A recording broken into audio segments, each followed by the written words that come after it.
Hey pals, it's Kassie and welcome back to another reaction video to Naruto Shippuden.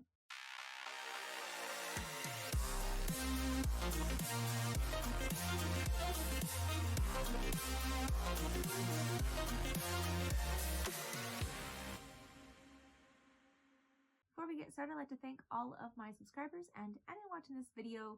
Thank you so much for watching and continuing to follow me on this crazy shinobi journey. I would also like to give a very special thank you to my patrons. Now, previously on Naruto, we have had a little bit of an upset, but not really, because I feel like I expected it to come, where they've managed to teleport everybody outside of the barrier, and they go back in there and they're combining Tailed Beast chakra and Sage Mode chakra, and they're, you know, putting up a good fight and doing all these crazy cool things. And Obito is, you know, essentially still like, there is no use, there's nothing you could do, no point in, or there's no harm in starting my plans a little early. So he starts to essentially summon the final form of the tailed beast, the 10 tails, which is the world tree.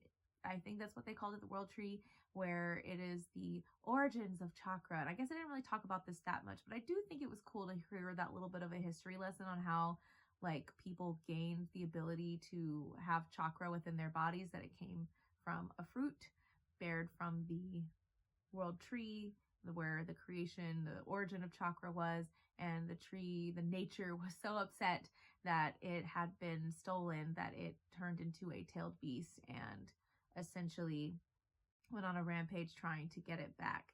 And so I feel like that brings a lot of interesting meaning to the tailed beast being amalgamation of chakra, the fight that the shinobi world has had for a long time, and why the tailed beasts seem to always be attacking them. I am very curious, because whenever Naruto and Kurama were having like their bonding-ish moments, or some of their several interesting chats that have helped them get to where they are right now, we did get a little bit of a flashback of like baby Kurama talking to the Sage of the Six Paths.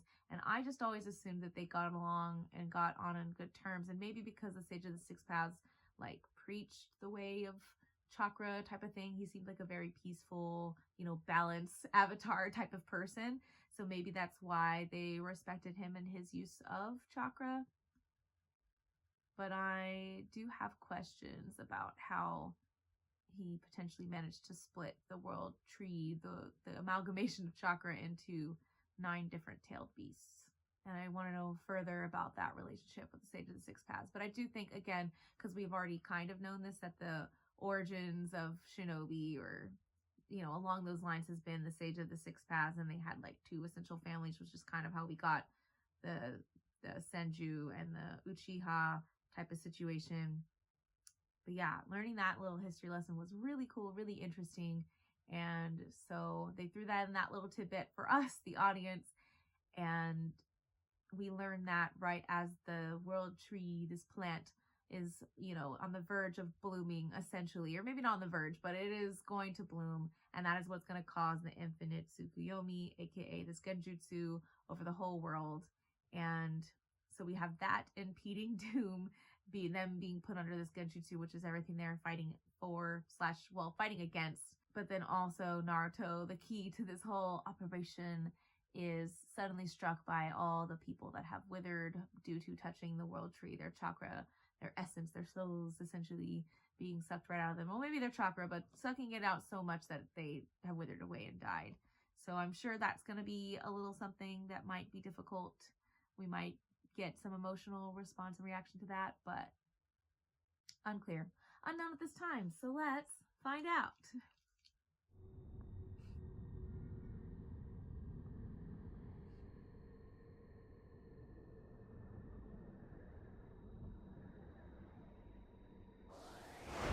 Okay. I had a feeling that might be the kage, but they're on their way.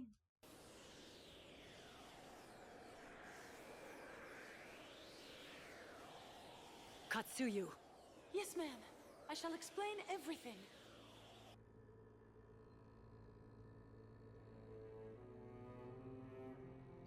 I don't know if they're gonna be a linchpin in this operation, if they're gonna make a difference.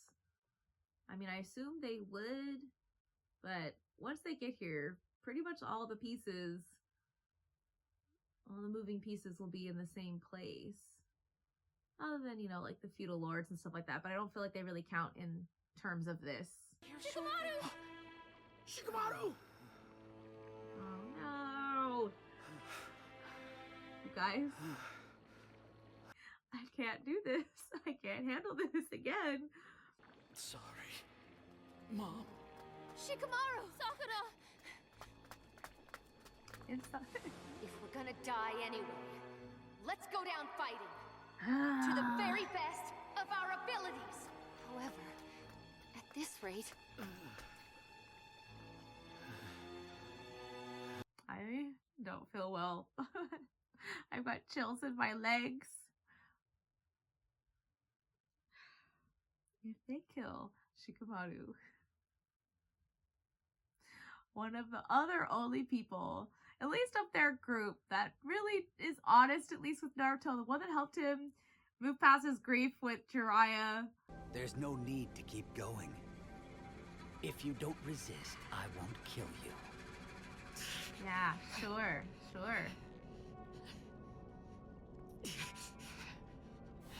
And if you keep standing against us, you'll continue to lose your friends one by one. Yeah, I'm sure maybe seeing Shikamaru in that state might maybe trigger something. Regret will fill you unless you stop and do nothing. I don't know. I feel like giving up is also full of regret. Then we'll all be saved? That's right. Don't do it. Don't do it. Toby Sensei. Orochimaru, you're quite late. And the 5 kage? I saw to their healing. If they don't chicken out, they should be coming.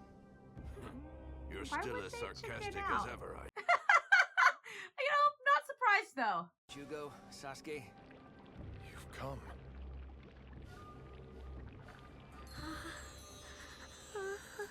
Oh man, that tree really is giant seeing it up close like this. I wonder how long it's gonna take to cut that huge thing down. Who cares about that, Suigetsu? That is to go jump Sasuke and hug him and lick him all over, damn it! disgusting. But also, there will be none of that. None of your dreams, your creepy, crazy dreams, unless this tree comes down. So, what's the plan, y'all? When that bud blooms, the infinite Tsukuyomi will be complete. That's what Madara said. And yet, after depleting the chakra of this many shinobi, the bud shows no signs of blooming. And because it's super early, it needs a specific time. All that's effective is how long it will take to bloom. I do. There's about 15 minutes to go. In that time, I shall stop Obito and switch places with him by using your sage power. So how long is 15 minutes gonna be? 20 episodes? Link me to everyone. I'd like to explain about that giant tree and the infinite Tsukuyomi.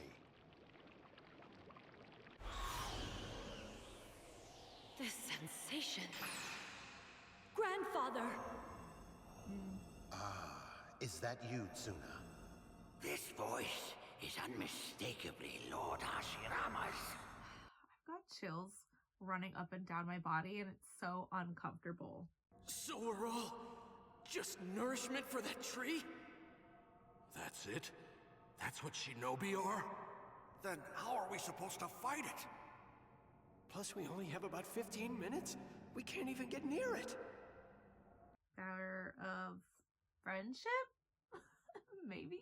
Either cut down that tree or defeat the caster within the remaining time. But... I told you not to give up hope! But they have. But they have.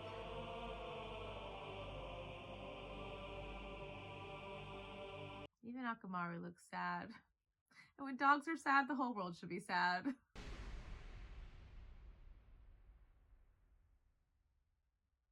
Naruto, you throwing in the towel? 'Cause I'm not. Of course. I did think about it for a second because I was like, doesn't his whatever have like a giant sword? You can like totally cut a giant tree down with that.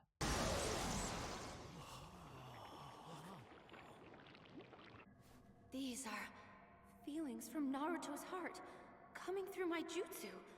I can feel them.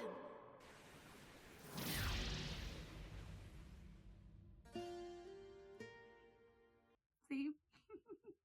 What did I tell you? Power of friendship.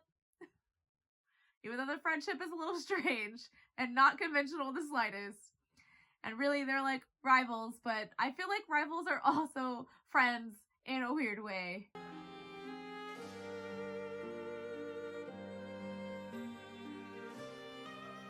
This is from that day.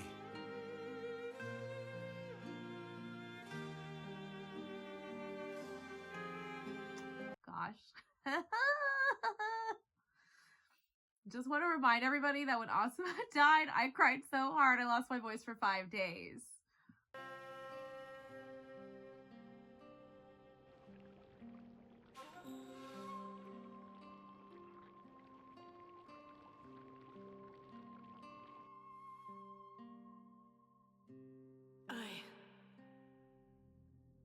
Double cry. Let me just tell you. Ah! Okay, motivational music is building up right now.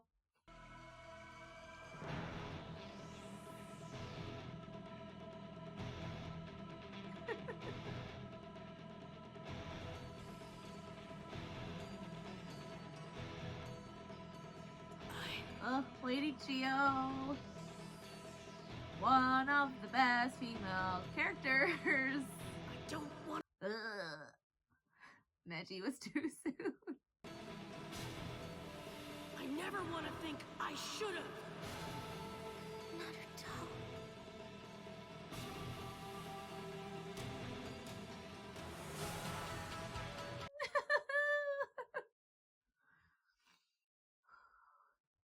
Gotta love a good motivational speech. He immediately unleashed the curse mark. So it's not surprising Sasuke Susanoo would respond to Jugo's chakra similarly.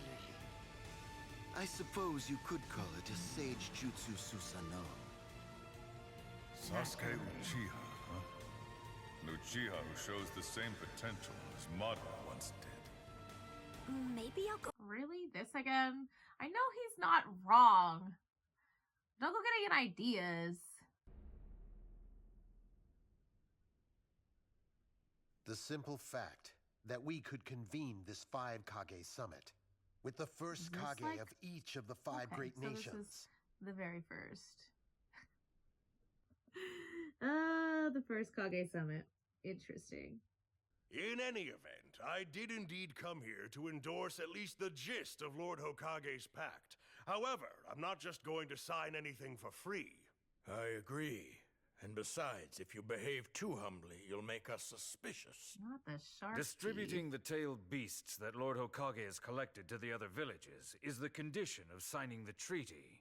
Is that how that happened? I won't sign on to this pact unless all of you accept the terms I've laid out. Mine is a sandbound nation with 0 fertility. It's only natural to use my village's tailed beast to full advantage in dealings with the 4 other great nations. We 4 other nations could also join our forces and crush the Land of Wind.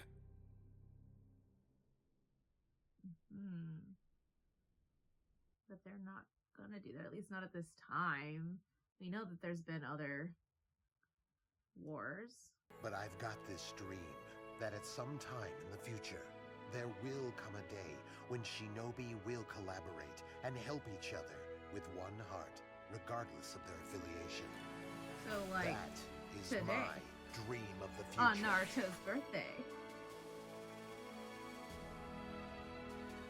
But also super symbolic to see the very first Kage and then to see the current Kage. That's nice. Very inspirational. Very motivational. All of my, no, our beloved children. Now is the time to take all the pain, the frustration, and suffering we shinobi have endured and weave it into our true dream. the end of the episode? Feels like the end of the episode. Yeah, gotta end on a super motivational speech. Obviously. Yeah, it was alright.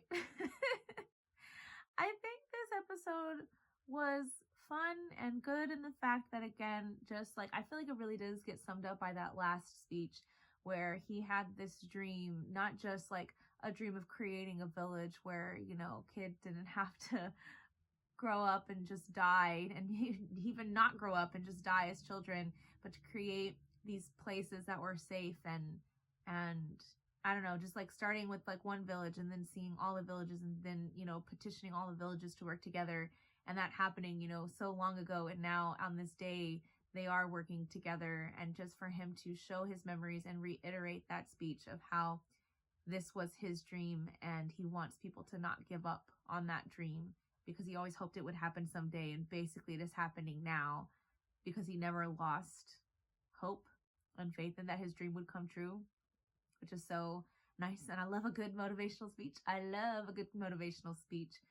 But I love that his memories, like Naruto's memories pouring into everybody, and like the sadness and loneliness that he felt, but also the fact that, you know, he had every right to give up. He had every understandable reason to give up. But, you know, he never did. He never gave up on his dream of becoming Hokage. He never gave up on his dream of, you know, becoming a really great shinobi.